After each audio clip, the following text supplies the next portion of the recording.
Well, welcome to part 3 of Bruce's pizza dough process. My nickname is One Take, Bruce One Take, because that's all we're going to get, because there's no do-overs or dough-overs. So real quickly, I just discovered that I didn't think that I could get part 3 of the forming process by doing still pictures.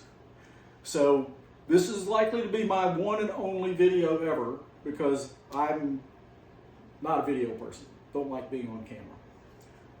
But let me run you through this real quick. So what I have here is the pizza peel. It's got semolina flour on it to help absorb moisture from the dough when I lay the dough down.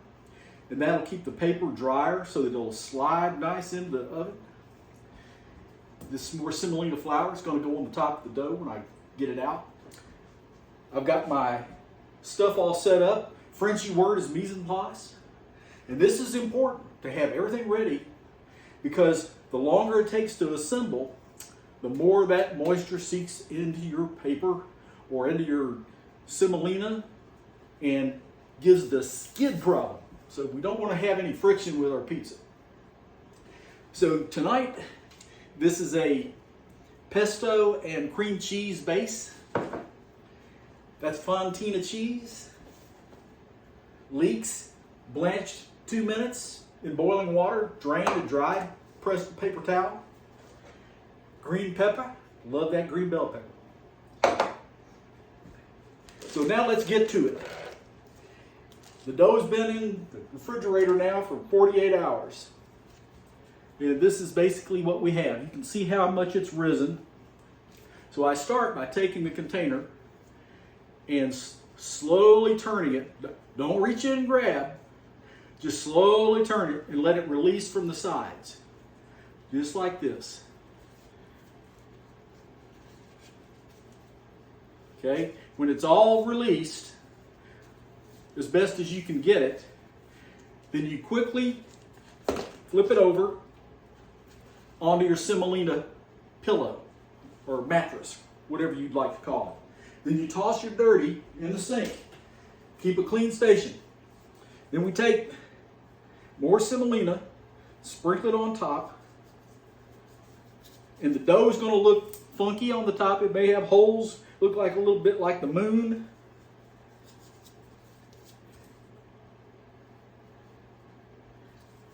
And then we begin to just press it, mainly in the center, working it toward the outer circumference.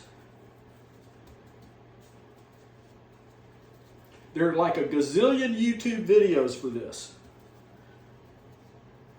And I never was able to master any of them.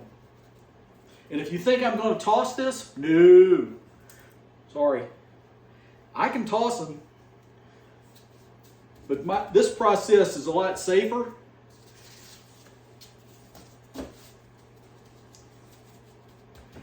I know this part's going to be a little boring.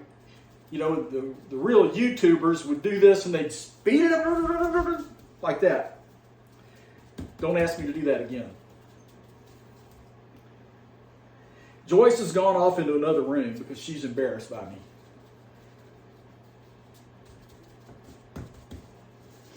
One last thing, before you start forming it with your hands, take your watch off because you're going to get flour in it.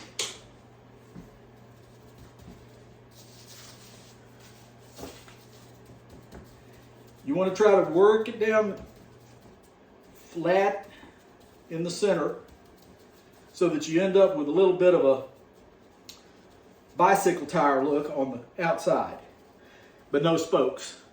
We don't want any spokes in our pizza.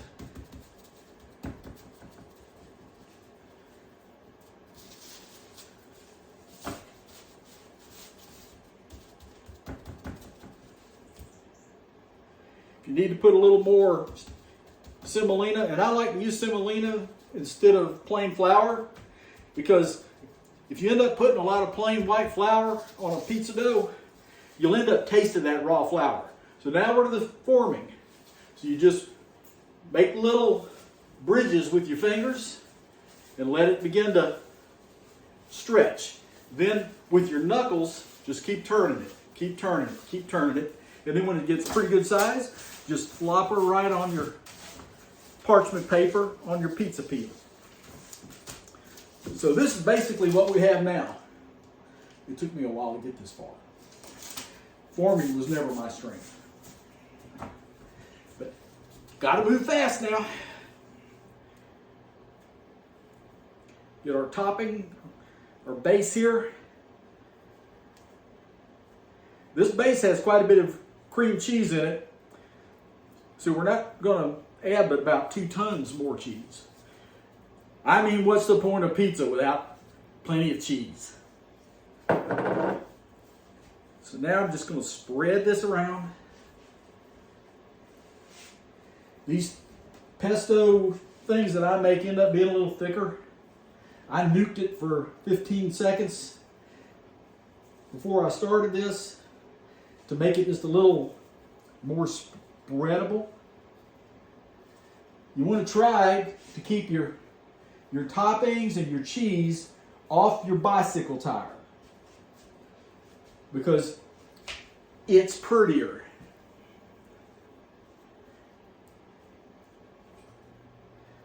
All right. So I think we're about ready to take a leak. So we're going to go on first with half of these leeks. Like I said, these have been blanched to make them a little softer. They wouldn't come close to getting done if I put these on just freshly chopped. This is going to be a double decker. So now I'm going to put in the fontina. And this stuff is sticky cheese. So even though you shred it, it wants to clump. That's all right. We don't care. We'll eat it anyway.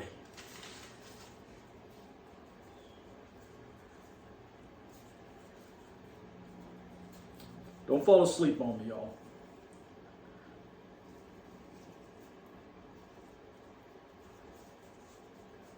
All right, now we go on with the rest of the leeks. Let's distribute a little more there.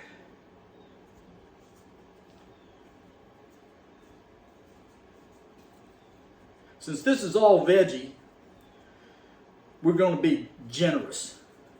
The other thing that I found really interesting is blanching these leeks released oil from them. You wouldn't think that about a vegetable that much, would you? So now, I'm going to go on with the Parmesan, a light layer of Parmesan.